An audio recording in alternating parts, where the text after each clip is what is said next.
Boa noite, irmãos, graça e paz do Senhor a cada um. Tomou um susto? Que bom estar na presença do Senhor e poder adorar o nosso Deus e oferecer os cânticos que Ele é digno de receber.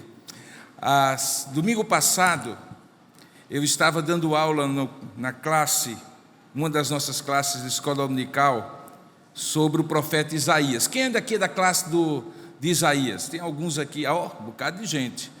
Eu fiquei devendo algo para vocês, porque eu mencionei naquela classe que à noite eu estaria pregando, só que eu havia esquecido que eu estava comprometido com os 60 anos da Igreja Presbiteriana de Jaguaribe, aqui na nossa cidade, e aí eu não pude pagar a minha dívida. Pois bem, devo, não nego, pago agora que posso. Abra sua Bíblia, por favor, não em Isaías, em Atos capítulo 8. Porque é em Atos capítulo 8 que há uma referência ao texto que eu ensinei naquela aula de domingo próximo passado, que falava sobre o servo sofredor.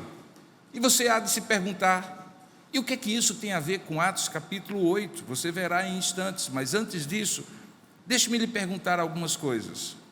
Como é que você mede o sucesso no ministério de alguém, por exemplo, um pastor, ou um grupo de música, ou um oficial da igreja, presbítero, diácono, ou um missionário? Você acha que um missionário que passar vários anos numa tribo indígena, pregando o evangelho, tentando traduzir a Bíblia para o idioma que eles nem sequer têm uma gramática e um alfabeto, e depois de 15 anos não tivesse convertido ninguém, você chamaria esse ministério de bem-sucedido? E é bem-sucedido aquele que enche multidões e estádios de pessoas, mas que eventualmente distorce o evangelho, que tem milhares ou milhões de seguidores no Instagram, mas que não necessariamente glorifica a Deus? Isso é sucesso? Por óbvio que não. Eu não posso julgar o que é sucesso ou fracasso pelos mesmos critérios e parâmetros que normalmente nós julgamos sucesso e fracasso na vida de outras pessoas. Estou vendo aqui alguns médicos, por exemplo, que exercem a sua medicina como um sacerdócio, digamos assim, naquela antiga vocação que hoje muitas vezes tem se perdido e tem sido substituída por um mero mercantilismo, obviamente não de todos, mas de alguns. Quando um médico é usado por Deus para curar 100 pessoas, mas infelizmente perde um paciente, ele é bem-sucedido? Ele é mal-sucedido? Perceba que não são números que fazem o sucesso de alguém, em área nenhuma da vida, muito menos no ministério. E quando eu falo ministério, veja que eu citei pastores, cantores, músicos, missionários e profissionais, como vocês, crendo nós todos que ministério Deus dá a cada um de nós, porque Ele concede diferentes dons para que possamos servi-lo. Ministério, serviço e dom são três coisas que estão ligadas. Ninguém tem ministério que não tenha nele vários serviços a fazer para Deus, e para isso Deus capacita. E haverá um dia, sim, haverá um dia, que todos nós nos apresentaremos diante dele com os nossos frutos nas mãos, se poucos ou muitos, eu não sei. E Deus dirá a cada um de nós: servo bom e fiel, foste fiel no pouco, e sobre o muito te colocarei. Veja que Ele não calcula pelo muito, mas pela fidelidade, servo bom e fiel. Hoje nós vamos ver uma pequena pessoa, pequena porque ele quase não aparece na Bíblia. É um diácono, desculpa os diáconos, eu não estou dizendo que os diáconos são pequenos, mas é porque ele quase não aparece. Ele foi companheiro de um outro grande diácono chamado Estevão, cuja história é a história do primeiro martírio. Começou como uma estrela ascendente e logo foi ceifada a sua vida e se tornou o primeiro mártir da igreja cristã. Este, uma pequena pessoa com uma grande história, tem por nome Filipe. E a história desse homem é uma história de sucesso, por duas facetas do seu ministério que eu gostaria de apresentar a você nessa noite. E o meu desejo ao final desta mensagem é que você também se avalie e compreenda que a sua vida tem várias facetas, alguns aparentes fracassos, mas deixa eu lhe dizer, só são aparentes, porque existe uma bênção também no fracasso, que é a lição que aprendemos quando fracassamos. E quando aprendemos, o fracasso se torna sucesso. Vamos ler acerca de Filipe, em Atos capítulo 8, e vamos entender por que ele tem duas facetas nesse texto, que revelam as duas facetas de todo o ministério, de todo o serviço que podemos fazer para Deus. Uma numérica e multidão numerosa, e outra simples, singular, com uma única pessoa. Diz assim a palavra de Deus em Atos capítulo 8, a partir do verso 1. Levantou-se naquele dia grande perseguição contra a igreja em Jerusalém, e todos, exceto os apóstolos, foram dispersos pela região da Judeia e da Samaria. E alguns homens piedosos acabaram de sepultar Estevão e fizeram grande pranto sobre ele. E enquanto isso, Saulo, o algoz, assolava a igreja, entrando pelas casas e arrastando homens e mulheres, encerrando-os no cárcere. Entrementes, enquanto isso, aqueles que tinham sido dispersos iam por toda parte pregando a palavra. Filipe, descendo à cidade de Samaria, também anunciava-lhes a Cristo. E as multidões atendiam unânimes às coisas que Filipe dizia, ouvindo-as e vendo os sinais que ele operava, pois os espíritos imundos de muitas pessoas saíam gritando em alta voz, e muitos paralíticos e coxos foram curados, e houve grande alegria naquela cidade. Ora, havia certo homem chamado Simão, que ali praticava mágica ou magia, iludindo o povo de Samaria, insinuando ser ele um grande vulto, ao qual todos davam ouvidos, do menor ao maior, dizendo: este homem é o poder de Deus, chamado o grande poder. Aderiam a ele porque havia muito os iludira com mágicas. Quando, porém, deram crédito a Filipe, que os evangelizava a respeito do reino de Deus e do nome de Jesus Cristo, eles iam sendo batizados, assim homens como mulheres. E o próprio Simão abraçou a fé e, tendo sido batizado, acompanhava Filipe de perto, observando extasiado os sinais e grandes milagres praticados. Ouvindo os apóstolos, que estavam em Jerusalém, que Samaria recebera a palavra de Deus, enviaram-lhe Pedro e João, os quais, descendo para lá, oraram por eles, para que recebessem o Espírito Santo, porque não havia ainda descido sobre nenhum deles, mas somente haviam sido batizados em o nome do Senhor Jesus. Então Pedro e João lhes impunham as mãos e recebiam estes o Espírito Santo. Vendo, porém, Simão, que pelo fato de imporem os apóstolos as mãos, era concedido o Espírito Santo, ofereceu-lhes dinheiro, propondo: concedei-me também a mim este poder, para que aquele sobre quem eu impuser as mãos receba o Espírito Santo.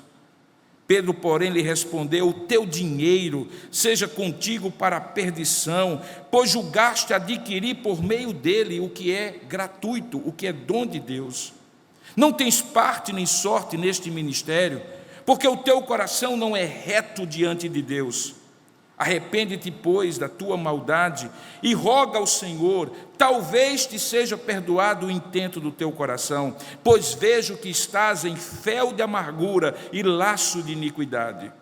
Respondendo, porém, Simão lhes pediu: rogai vós por mim ao Senhor, para que nada do que disseste sobrevenha a mim.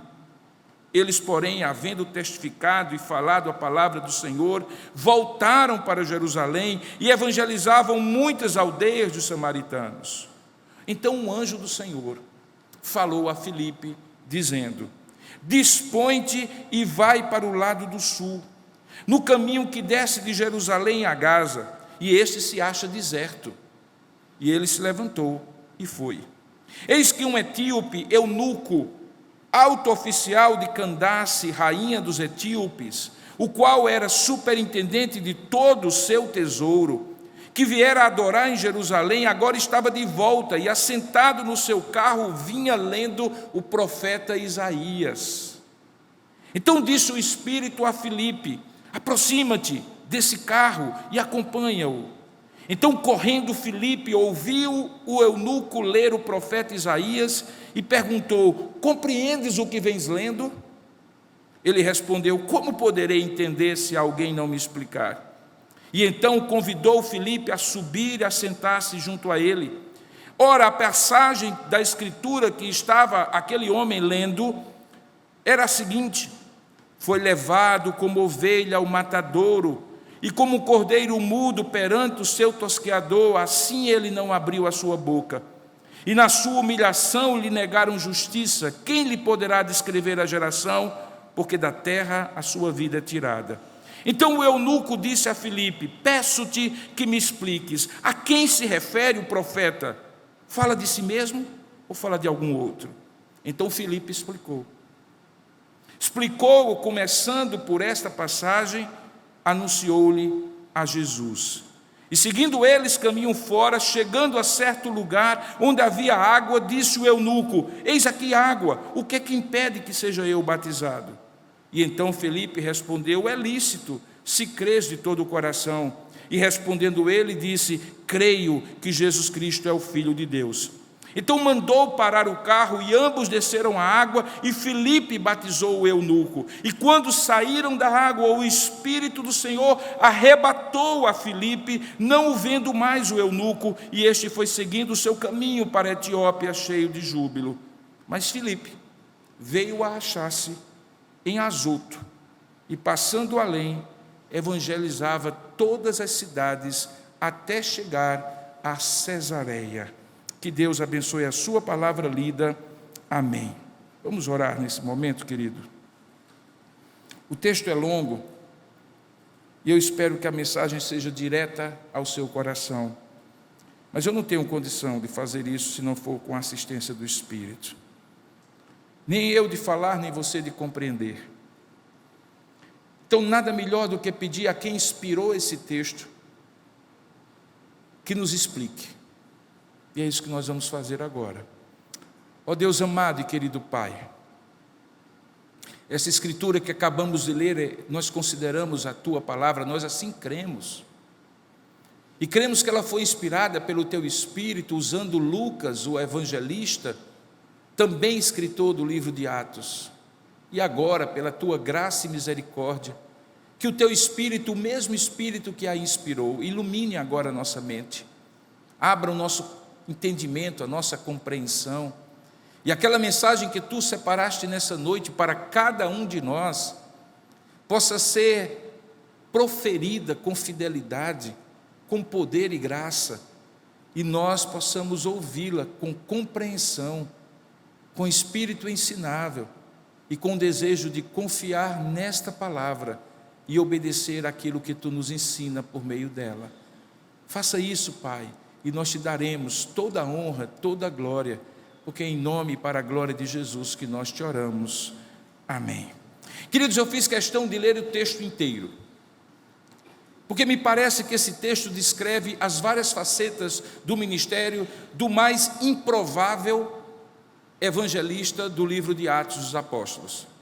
Aquele que, juntamente com Estevão, havia sido separado por Deus para um ministério completamente diferente deste que ele acabou de exercer e que nós acabamos de tomar conhecimento. Vocês se lembram que em Atos capítulo 6, a igreja de Jerusalém já estava enorme. No primeiro dia de Pentecostes, quando o Espírito Santo desceu sobre a igreja, 3.000 pessoas se converteram. E antes de chegar ao capítulo 6, diz que o Senhor havia multiplicado tal a igreja que ela já tinha mais de 5.000 pessoas. Agora imagine 5.000 pessoas de uma hora para outra para 12 apóstolos.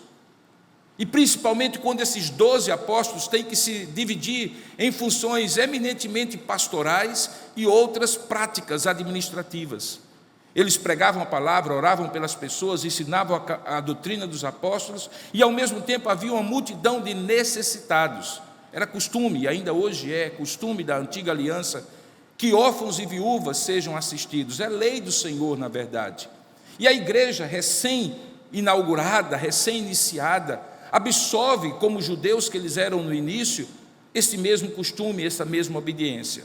Só que havia 2 tipos de viúvas. Aquelas que estavam em Jerusalém, falavam hebraico, eram conhecidas dos apóstolos e daquela comunidade inicial, e aquelas que vieram de outros lugares. Lembre que no livro de Atos, capítulo 2, havia prosélitos e pessoas interessadas no judaísmo de várias nações, que não eram conhecidas. Não tinha nenhum apóstolo amigo, não tinha nenhuma pessoa da igreja que lhes favorecesse. E quando chegava na hora da distribuição da cesta básica para elas, algumas delas ficavam preteridas, porque as conhecidas tomavam a frente e eram assistidas. Isso chegou a criar um grande problema naquela igreja nascente, a ponto de chegar aos ouvidos dos apóstolos, e eles então chegam com uma solução que faz surgir o ministério diaconal a partir de Atos capítulo 6. Eles disseram assim: não é justo, não é digno, não é correto diante do chamado do Senhor, que nós deixemos de pregar a palavra, de orar pelo povo para contar e distribuir a cesta básica com as viúvas. E então propuseram para aquela igreja que eles escolhessem dentre eles 7 homens de boa reputação, homens cheios do Espírito Santo e cheios de sabedoria, porque até para ser diácono você tem que ser cheio do Espírito Santo. Na igreja de Deus, nada é feito na base do seu talento natural, do seu voluntarismo. É preciso que Deus lhe chame, preciso que Deus lhe capacite. Isso acontece quando você tem convicção do chamado de Deus e quando a igreja dá um testemunho externo disso. E a igreja dá um testemunho externo quando elege as pessoas, quando reconhece o dom e o chamado da pessoa. Isso aconteceu, os 7 homens foram escolhidos. Ali os diáconos surgiram, e 2 deles logo se destacaram naquilo que não era função deles. É curioso, né? Porque quando Deus chama alguém, Ele chama para a função que Ele capacita, mas é possível que a pessoa não perceba que tem outros chamados além daquele que é explicitamente claro para todos. E Estevão e Filipe eram evangelistas. Eram homens que, além de pregar o evangelho como todo cristão deve pregar, mas eram homens que tinham prazer e sentiam desejo de testemunhar do evangelho e pregar o evangelho aos descrentes. Estevão pregou com tanta força, com tanto entusiasmo, com tanta paixão e poder, que começou a incomodar ao ponto de ter sido martirizado. E agora chega em Atos capítulo 8, e Lucas, querendo dar um outro exemplo, além de Estevão, que ele havia contado a história no capítulo 7, agora conta a história de Filipe. Mas veja o contexto em que tudo isso acontece, porque a perseguição não tinha parado. A mesma perseguição que tinha matado Estevão continuava em voga. O verso 2 diz que, apesar de alguns homens piedosos sepultarem Estevão e fizerem grande pranto sobre ele, Saulo, que depois se tornaria o grande apóstolo Paulo, continuava assolando a igreja, entrando pelas casas e arrastando homens e mulheres e encerrando-os no cárcere. E é nesse contexto desfavorável, em que o conforto certamente não era um valor garantido para ninguém, e muito menos para um evangelista, que Filipe, de repente, começa a pregar, porque ele fazia parte daqueles que tinham sido dispersos. Veja que no primeiro versículo, todos fugiram de Jerusalém, diríamos assim, com a roupa do corpo, e só ficaram os apóstolos para nutrir a igreja nascente. Então todos fugiram, e entre eles Filipe. E fugiram de Jerusalém para a região circunvizinha. Jerusalém é como João Pessoa, está para João Pessoa, como a Judéia está para o estado da Paraíba. A Judéia é aquela região da tribo antiga de Judá, onde está Jerusalém. E eles fugiram da capital religiosa do povo de Deus e se espalharam em todas aquelas pequenas cidades da região da Judeia. Mas antes disso, e mais do que isso, eles também foram além. Eles foram para aquela região que ficava entre a Judeia no sul e a Galiléia no norte, a região da Samaria. E você já ouviu falar sobre ela? Uma terra pagã. Pagã em que sentido? Porque até aqueles judeus que eram judeus originalmente tinham se misturado com outras crenças e culturas e costumes, e até tinham um culto diferente daquele praticado em Jerusalém. Você lembra de João capítulo 4, a história de Jesus com a mulher samaritana, quando uma das questões foi: é aqui ou lá em Jerusalém que se deve adorar? E o aqui era exatamente no lugar onde Samaria estava incrustada, um culto rival. Tudo isso acontece, queridos, porque o grande gestor, o grande líder da igreja, não é o pastor da igreja local, não é um bispo de uma região, não é um líder religioso. O grande impulsionador da obra de Deus, da obra missionária, é o Espírito de Deus. E o Espírito concede dons a quem Ele quer, chama para ministérios a quem Ele quer usar, e concede serviços a esses ministros, sejam eles ordenados ou não, pastores ou diáconos, ou mesmo o crente comum, conforme Ele quer usar.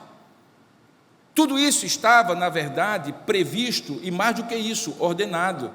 Se você lembra de Atos capítulo 1, verso 8, dizia assim: recebereis poder ao descer sobre vós o Espírito Santo, e sereis minhas testemunhas, tanto em Jerusalém como em toda a Judeia, Samaria e até os confins da terra. Mas a igreja estava ali acomodada já em Jerusalém, vendo os grandes milagres, sinais e as conversões. E antes que essa acomodação se tornasse em letargia e decadência, Deus usa o chicote da perseguição para a igreja sair da sua zona de conforto e cumprir a sua missão. E para isso Deus usa homens, os mais improváveis, homens como o diácono Filipe. O que Filipe tinha para ser evangelista? Somente uma coisa: o chamado e a capacitação de Deus, porque é só isso que basta. O texto diz que enquanto aqueles foram dispersos, verso 4, e iam por toda parte pregando a palavra, Filipe desce, Jerusalém sempre fica em cima, geograficamente falando, à cidade de Samaria, e ali ele anunciava aos samaritanos a Cristo. E acontece algo maravilhoso quando você está no centro da vontade de Deus, cumprindo o seu ministério. É porque você pode não ser um evangelista, você pode ser um diácono, você pode não ser um pastor ordenado, mas quando você está no centro da vontade de Deus, Deus lhe usa e ratifica a obra que Ele quer usar você para fazer. O texto diz no verso 6 que multidões, nós não estamos falando das multidões que estavam em Jerusalém, nós estamos falando de multidões de samaritanos, que viam inclusive aqueles cristãos inicialmente judeus com certa desconfiança. Mas o poder de Deus e a graça de Deus sobre Filipe eram tão abundantes que diz o texto, que essas multidões atendiam unânimes, num movimento de grupo, num movimento uníssono, num movimento de grande repercussão. Elas atendiam, prestavam atenção e compreendiam as coisas que Filipe dizia, ouvindo essas coisas com atenção e corroboradas essas coisas com os sinais que por intermédio deles Deus operava. Ele cita alguns, Lucas: espíritos imundos de muitos possessos, veja aí o verso 7, saíam gritando em alta voz, paralíticos, coxos foram curados, e tudo aquilo representaria para qualquer pessoa que estivesse assistindo uma grande vitória de um homem comum, improvável, e de um evangelista que na verdade era um diácono. Talvez essa seja a primeira face do ministério, do seu ministério, é quando tudo dá certo. É quando os frutos e os resultados são abundantes. É quando você põe a mão e simplesmente acontece. É quando você dorme à noite dizendo assim: aconteceu. Deus estava presente, deu tudo certo, gente se converteu, a igreja cresceu. Lá no trabalho aconteceram coisas maravilhosas e você está pulando de alegria e celebrando. A primeira faceta é aquela que todo mundo vê e que todo mundo avalia como bem-sucedida, e não deixa de ser. Era Deus realmente que estava fazendo aqui. Não era simplesmente algo que Filipe fazia por si mesmo, porque Deus sim está presente nos números quando crescem, nas curas quando acontecem, nos sinais de Deus quando ocorrem. Deus sim está presente quando Ele põe a mão sobre a sua mão e faz acontecer. Quem diz que números não revelam o sucesso de um ministério, está dizendo uma meia-verdade. É por isso que uma meia-verdade pode se transformar perigosamente numa mentira.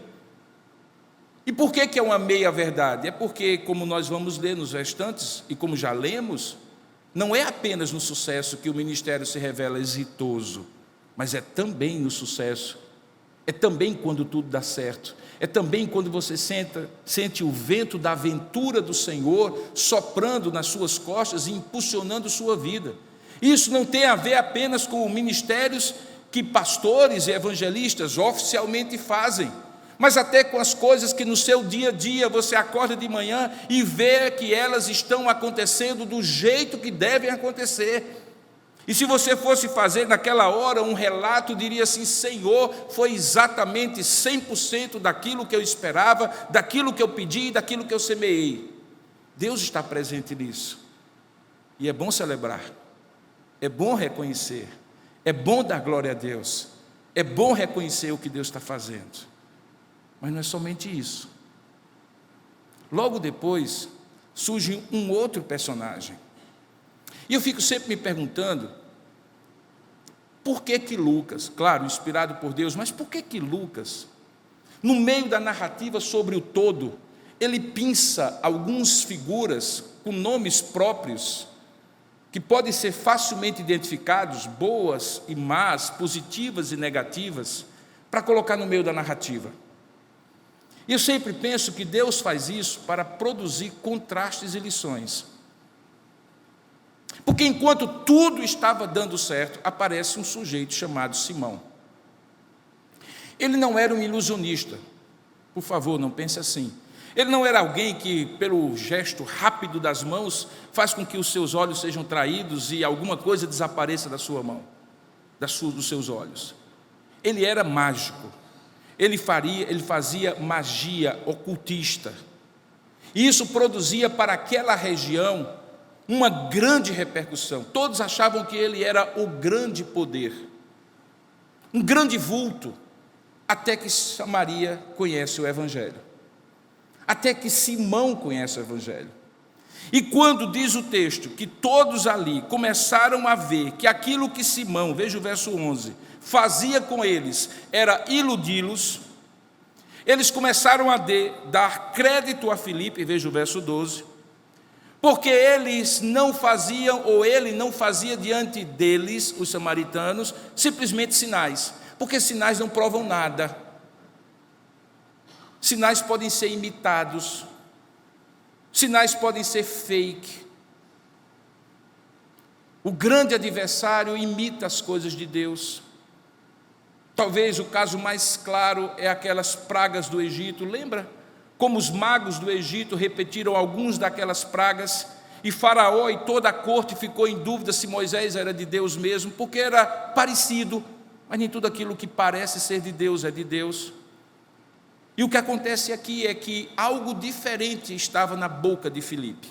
Veja que eles deram crédito a Filipe, verso 12, porque Filipe os evangelizava a respeito do reino de Deus e do nome de Jesus Cristo. A grande diferença de um sucesso, que tem milagres, sinais e prodígios e grandes multidões, e um parecido com isso, é quem leva a glória. Quem é que leva a glória? Quem que levava a glória no aparente sucesso de Simão, o mágico? Ele. Mas aqui, quem é que leva a glória?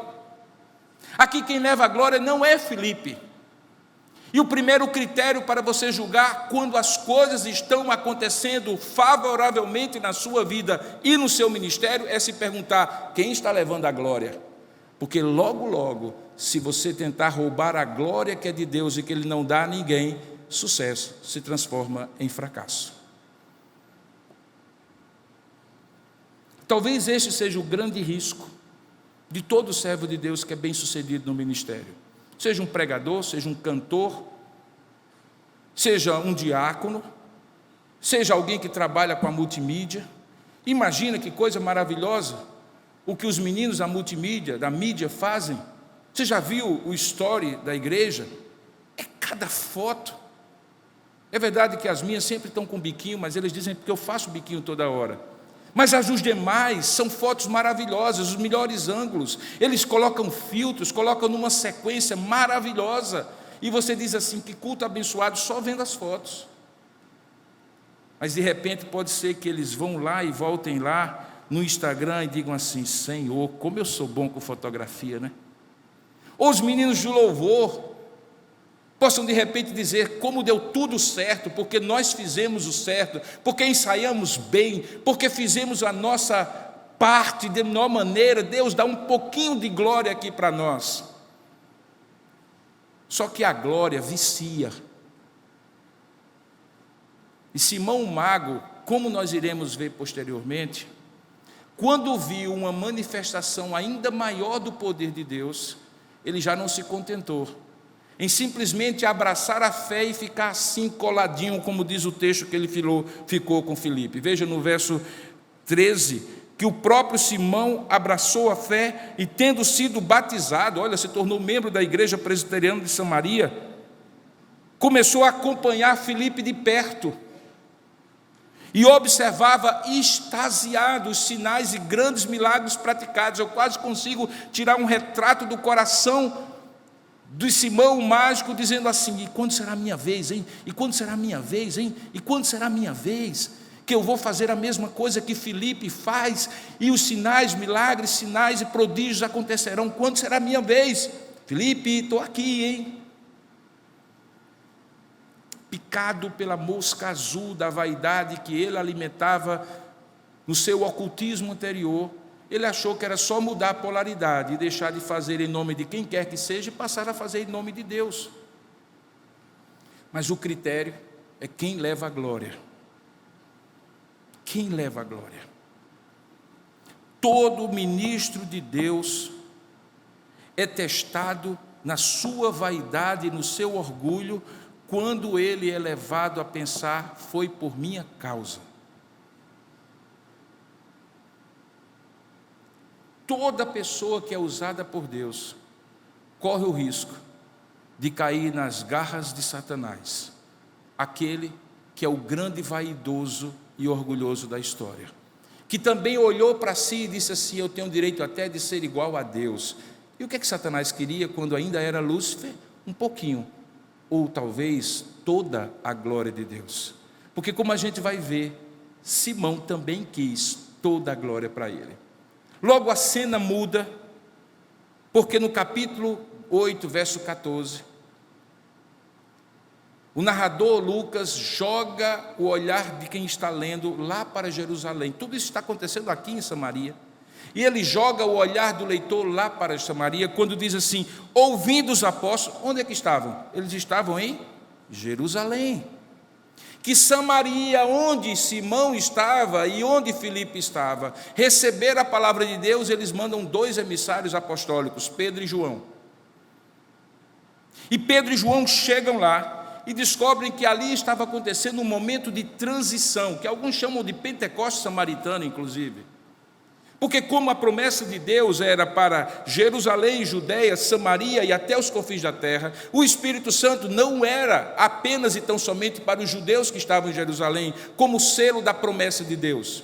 Ele haveria de ser derramado por toda a terra. Lembra, Joel capítulo 2, verso 28 a 32, era a promessa do profeta, que segundo o escritor Lucas, o mesmo que escreveu lá no Evangelho, eles deveriam permanecer em Jerusalém até que do alto fossem revestidos de poder, porque a promessa era para eles e para todos aqueles que viessem depois deles, os samaritanos inclusive.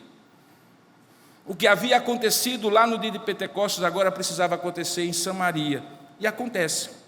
Claro que aquelas multidões que tinham crido pelo poder de Deus, pelo convencimento do Espírito, mas elas não estavam seladas pelo Espírito Santo, e nós vemos aqui uma espécie de transição, porque o livro de Atos é o livro das transições do início da igreja.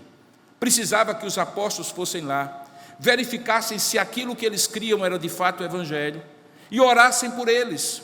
E mesmo já tendo sido batizados, muitos deles, eles receberam o Espírito Santo a partir dali.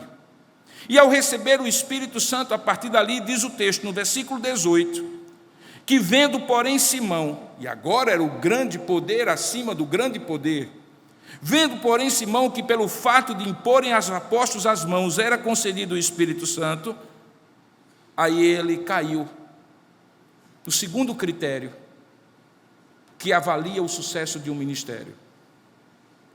E ele é o mau exemplo de quando esse critério não é adotado. Ele ofereceu dinheiro para os apóstolos. Qual o princípio do ministério?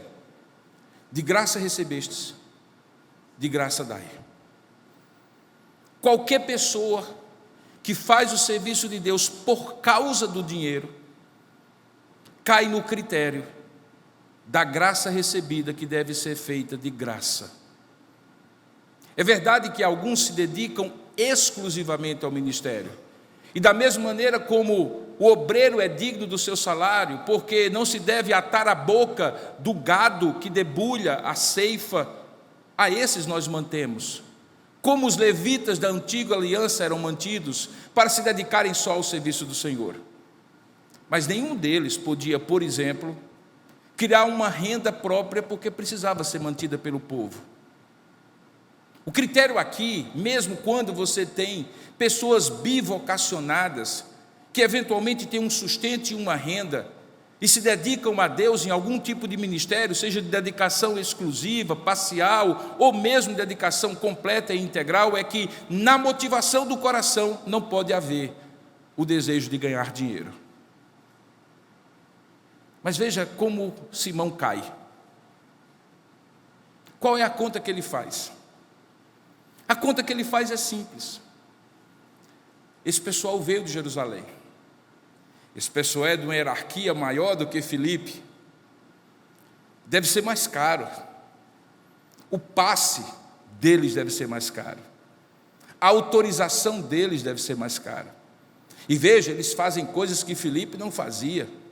Não diz o texto que Filipe impunha as mãos sobre os samaritanos e eles recebiam o Espírito Santo. O Espírito Santo curava as pessoas, mas não habitava nas pessoas. Quando Filipe proferia o Evangelho, elas eram curadas em nome de Jesus. Aquilo precisava ter a bênção apostólica, porque a eles cabia a doutrina dos apóstolos e o legado que Jesus Cristo havia dado. E obviamente Simão percebeu que ali estavam os generais. Não era um capitão qualquer, se tiver algum capitão aqui me desculpe. Não era um sargento qualquer, se tiver algum sargento aqui me desculpe. Mas nas hierarquias, quem é importante. E Simão olhou e pensou, aqui tem que entrar dinheiro, não vai sair de graça. Era um momento ainda carnal. Ele havia abraçado a fé, mas eu tenho minhas dúvidas se ele não abraçou a fé com as motivações erradas. Quando a Bíblia diz, por exemplo, que nós não devemos ordenar oficiais neófitos na fé, seja para o diaconato, para o presbiterato ou para o pastorado, é porque é possível você, de fato, ser novo na fé, mas ainda precisar amadurecer nas suas motivações mais profundas, porque você ainda traz muito da carnalidade do mundo dos primeiros anos. Ora, se você tem 20, 30 e 40 anos de fé, e você ainda se vê muitas vezes com atitudes carnais, imagina uma pessoa com poucos meses de fé. Olha o que é que Simão queria. Ele já queria sentar na janela, mas ele acabara de se converter e oferece dinheiro. A reação de Pedro é visceral, como o seu temperamento era característico. Ele quase que vai no pescoço de Simão. Ele diz assim: pegue esse dinheiro e... não, pegue esse dinheiro e seja contigo para a perdição. pois julgaste, olha só, julgaste adquirir por meio dele, do dinheiro, o dom de Deus. O que é dom não pode ser comprado. Muita gente diz assim: eu admiro alguém que é pastor, que é pregador, que é presbítero, que é diácono, que é cantor. Como eu gostaria de ir. Mas não depende de quem quer, não depende de quem corre, não depende de quem direito ou dinheiro para comprar. Depende de quem Deus chama e a quem Deus dá o dom. E Deus não havia dado o dom a Simão. Imediatamente, Pedro rechaça, mas ainda diz para ele: olha, arrepende-se, veja aí no verso 22. Arrepende-se da maldade e roga ao Senhor, porque se o teu arrependimento for sincero, talvez te seja perdoado o intento do teu coração, porque eu estou vendo daqui, discernindo no teu coração, que você está num fel de amargura e num laço de iniquidade.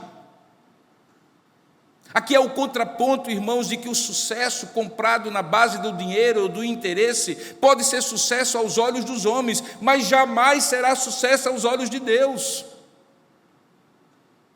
Por favor, não se confundam. Colocar multidões de pessoas numa igreja, colocar multidões de pessoas num estádio, ter milhões de seguidores pregando o evangelho não quer dizer necessariamente sucesso.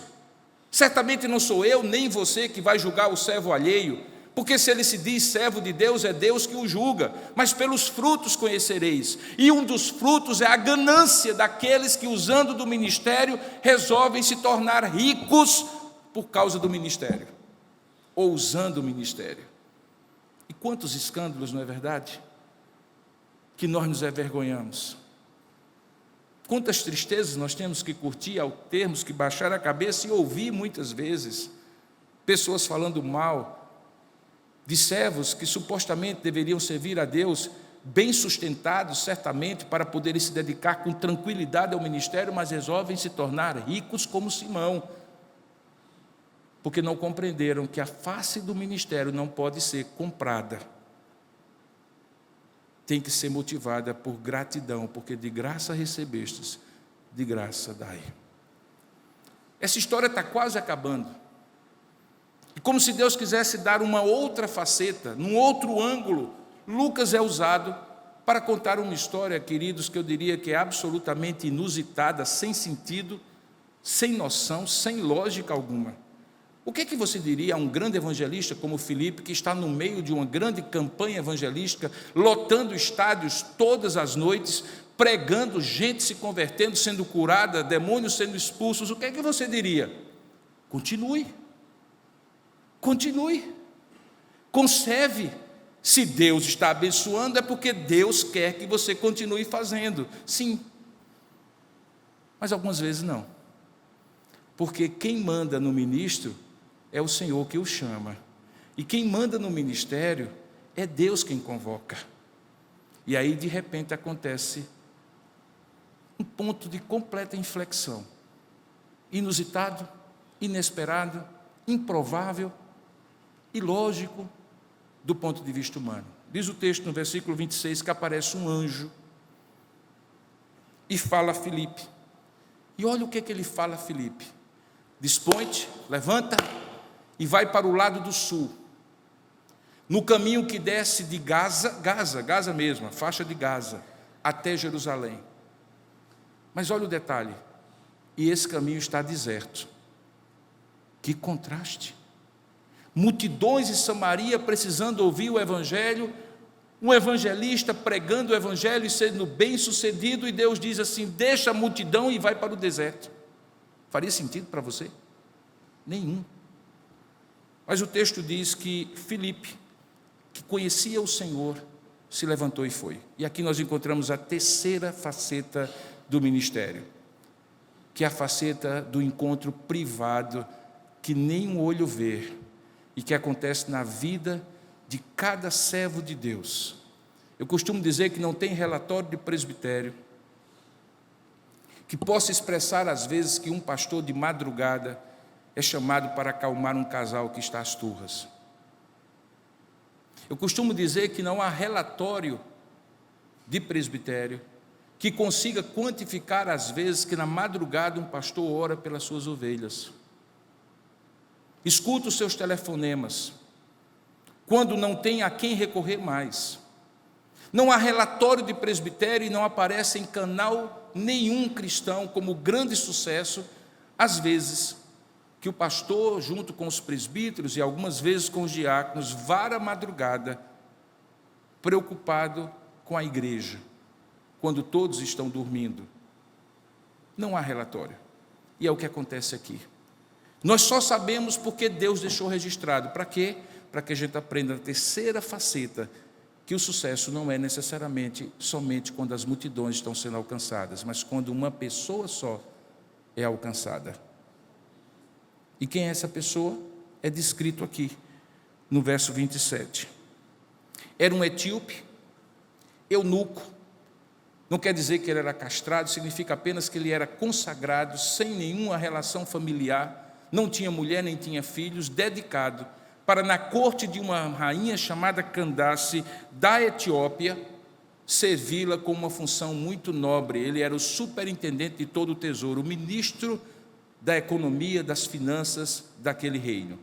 Aquele reino já era conhecido como um reino muito poderoso e rico. Você já ouviu falar do ouro de Ofir?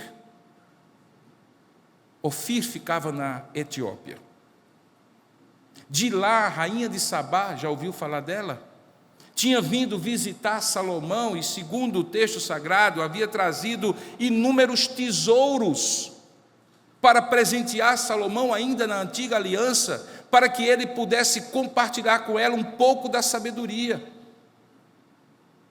Hoje, se você for a Israel, você vai encontrar muitos judeus etíopes, que foram resgatados por Israel e trazidos da Etiópia para Israel, porque são ainda hoje descendência, dizem alguns,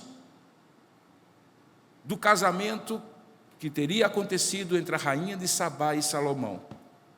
O fato é que a Etiópia tinha muitos judeus ou prosélitos, e esse eunuco era um deles. Diz o texto que ele viera adorar em Jerusalém, e tendo ido para Jerusalém, lembra a viagem, a estrada que Filipe foi enviado, era entre Gaza e Jerusalém, e voltando, diz o texto no verso 28, assentado no seu carro, lia o rolo do livro do profeta Isaías. Aí vem a história da escola bíblica dominical, agora chegou Isaías.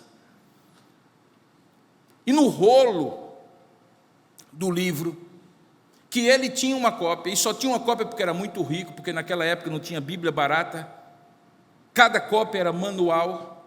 E só para você ter uma ideia, quando em 1947 foram descobertos os manuscritos do Mar Morto, da comunidade de Qumran, a maior descoberta arqueológica biblicamente relacionada, um rolo, só um rolo do livro de Isaías, do profeta, tinha uma extensão de 7 metros. Isso valia muito dinheiro naquela época, em que não havia imprensa, nem tipografia, nem nenhuma impressora. E aquele homem estava ali. Se estava com um pedaço desse rolo de 7 metros ou não, mas o texto diz que ele estava lendo uma passagem. E a passagem é Isaías 53. A passagem do servo sofredor, que foi o tema da nossa aula da escola dominical naquele dia, domingo passado. E quando ele está lendo aquele ali, Deus fala pelo anjo a Felipe: corre e o acompanha. E eu fico imaginando, eu sou muito criativo na minha imaginação, eu fico imaginando, coitado de Felipe, daquele calor escaldante de uma estrada deserta entre Jerusalém e a faixa de Gaza, tentando alcançar uma carruagem, que se tivesse um cavalo já era rápido, se tivesse 2, quando provavelmente teria, já era mais rápido ainda, e aquele homem correndo ao lado e esbaforido, e então de repente, compreendes o que lês aí? Eunuco, ei, compreendes o que lês? E aí ele faz uma resposta que é a mais singela possível: como compreenderei se ninguém me explicar? Querido, parte do trabalho oculto de todo servo de Deus é explicar o que as pessoas não compreendem se ninguém explicar para elas. Deixa eu dizer uma coisa para você. Tem gente no seu trabalho que não vai compreender a Bíblia, e não adianta você dizer, leia, leia, leia, leia. Sabe por quê? Porque segundo Coríntios capítulo 4, o Deus desse século cega o entendimento dos incrédulos para que não vejam.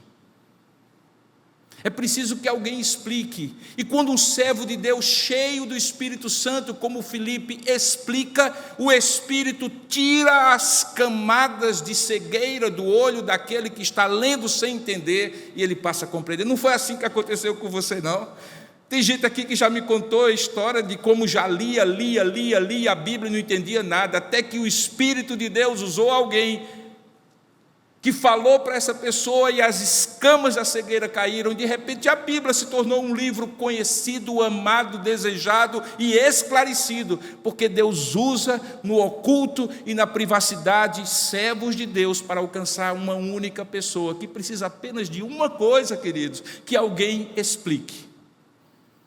Parte do trabalho não é pregar e fazer sinais e prodígios, é explicar o que é óbvio para você, mas não é óbvio para a pessoa.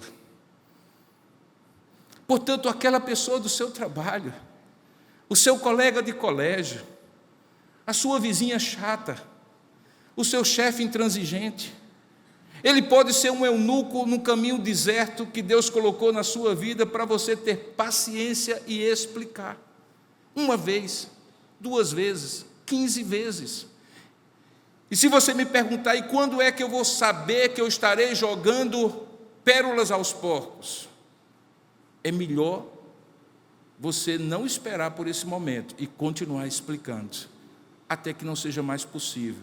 E aí ficará claro que chegou o seu limite. Enquanto houver oportunidade, explique, pregue, testemunhe. E é isso que Filipe faz. Mas olha só a pergunta, que é maravilhosa, que foi o gancho da aula da escola dominical para esse sermão de hoje. É a pergunta que aquele homem faz a Filipe. Filipe, me diga uma coisa, quando diz aqui em Isaías, foi levado como ovelha ao matadouro e como um cordeiro mudo perante seus tosqueadores, assim ele não abriu a boca, o profeta estava falando dele mesmo ou estava falando de alguém? Ah, querido, isso é a coisa mais deliciosa para quem tem o coração voltado para evangelizar as pessoas. É quando alguém faz uma pergunta sincera que deseja uma resposta honesta. É quando alguém dribla todo mundo e deixa você na cara do gol, sem goleiro, só para você empurrar a bola. Imagine alguém chegar para você e dizer assim, me explica, porque só Jesus pode ser o Salvador da minha vida. O que é que você diria? Me explica, por que Jesus, que morreu na cruz, tem o poder de me salvar? Explique. Por que eu preciso ser salvo, se eu me acho tão bom? Explique. Por que a fé em Jesus Cristo pode transformar a minha vida? Explique. Seja qual for a pergunta, explique. Explique a partir da sua experiência. Explica a partir do que você conhece. O pouco da sua explicação será muito usado por Deus pelo poder ampliado do seu espírito. Explique. Explique. E Filipe diz o texto que começou a explicar, começando por essa passagem, veja o verso 35. Aí ele deixou de explicar e passou a fazer uma coisa que era anunciar Jesus. Querido, preste atenção. Essa mesma palavra, anunciar, é usado antes no texto. Sabe quando? Quando ele anunciava o evangelho para as multidões. De propósito, o mesmo verbo, kerissô, que significa proclamar, é usado para multidões e é usado para um indivíduo. Por quê? Porque um indivíduo precisa do evangelho tanto quanto multidões. E o que acontece ali é algo transformador. Aquele homem certamente no meio da estrada foi fazendo perguntas, a ponto que quando apareceu uma poça d'água, ele disse, a essa altura já estava no batismo, e ele disse, então agora tem água, eu posso ser batizado? Olha só, ele já fez a classe de catecúmenos com muito mais rapidez do que vocês aqui da igreja de Tambaú, que demora 2 meses. Foi rapidinho lá. E Filipe disse: claro, se você crê em Jesus Cristo como Senhor e Salvador de sua vida, você pode ser batizado. Naquela época era mais simples.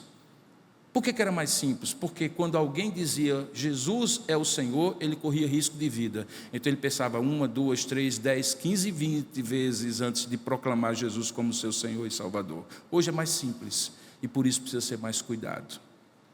Para que ninguém seja batizado com uma pública profissão movida pelo auto-engano, pelo desejo de projeção, ou simplesmente pensando que a igreja é um clube social.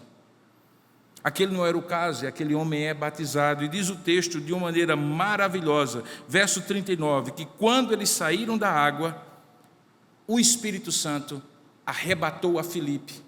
O eunuco nunca mais viu aquele homem, ele foi seguindo o seu caminho cheio de júbilo, e de repente Filipe, num arrebatamento que não é explicado na Escritura, se vê agora em Azoto, no litoral norte, já perto de Cesareia Marítima, onde ele começa a pregar e evangelizar todas as cidades até chegar àquela cidade, Cesareia. Agora preste atenção no detalhe. Quando Deus disse a Filipe: saia da multidão e vá para o caminho deserto, nenhum anjo carregou Filipe nos braços. Ele foi nos seus próprios pés, porque isso implicava em fé, confiança e obediência para fazer o difícil. Deixa eu lhe dizer uma coisa: quando é difícil, Deus conta com a sua disposição de obedecer. Agora, uma vez cumprida a missão, o anjo lhe arrebata nas mãos e lhe dá a próxima missão diante dos seus olhos. Veja o contraste. Com os próprios pés ele vai cumprir a missão, do muito para um só, ou para o deserto. Mas agora, uma vez cumprida a missão, o Espírito Santo lhe arrebata e leva para ele cumprir agora outras missões, e missões abrangentes. Evangelizou todas as cidades do norte de Israel, até chegar em Cesareia Marítima. O que é que isso nos chama a atenção?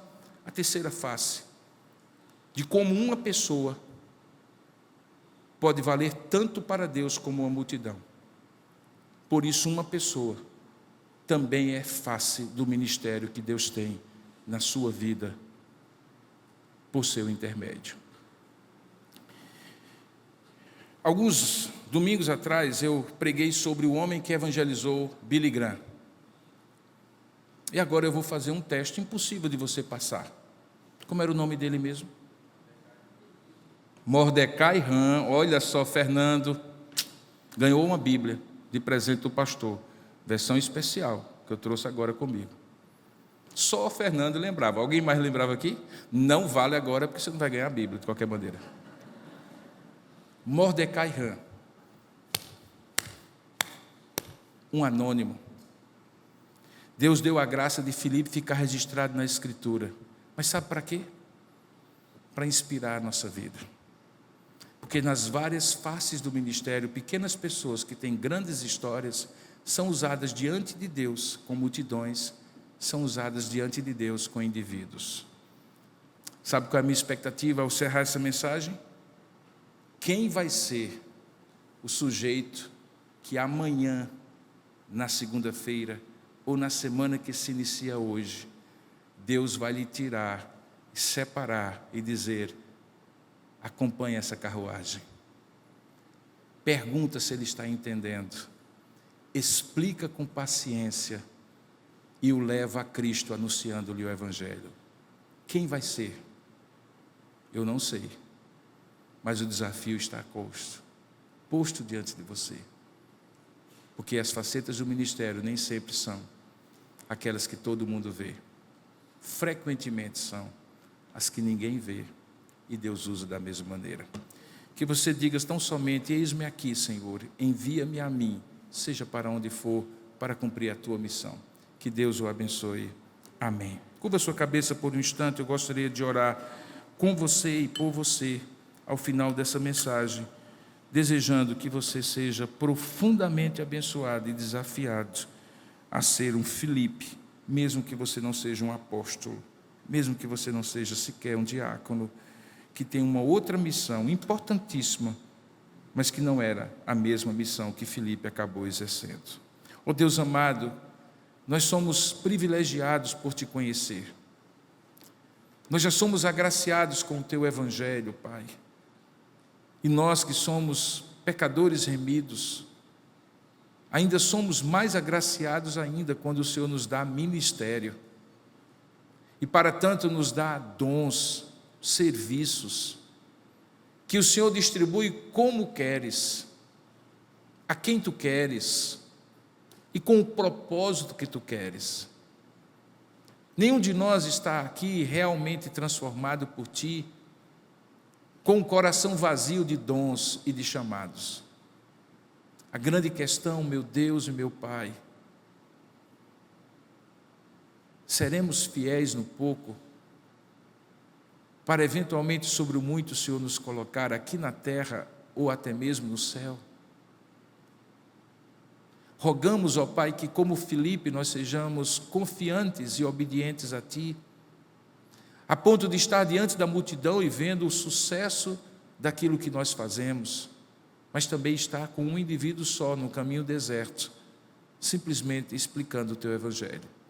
Ajuda-nos a discernir a Tua voz, quando nos tira da nossa agenda para a Tua agenda, quando nos faz interromper o que nós estamos fazendo e desperta o nosso amor por alguém, com quem pacientemente teremos que tratar por dias ou meses ou anos a fio. Ajuda-nos a compreender que é nosso ministério também.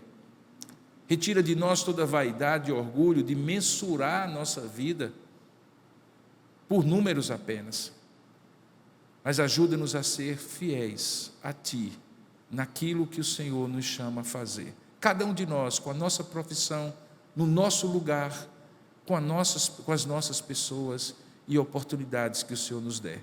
Pois é assim que nós oramos e Te agradecemos, em nome e para a glória do Senhor Jesus. Amém, Senhor.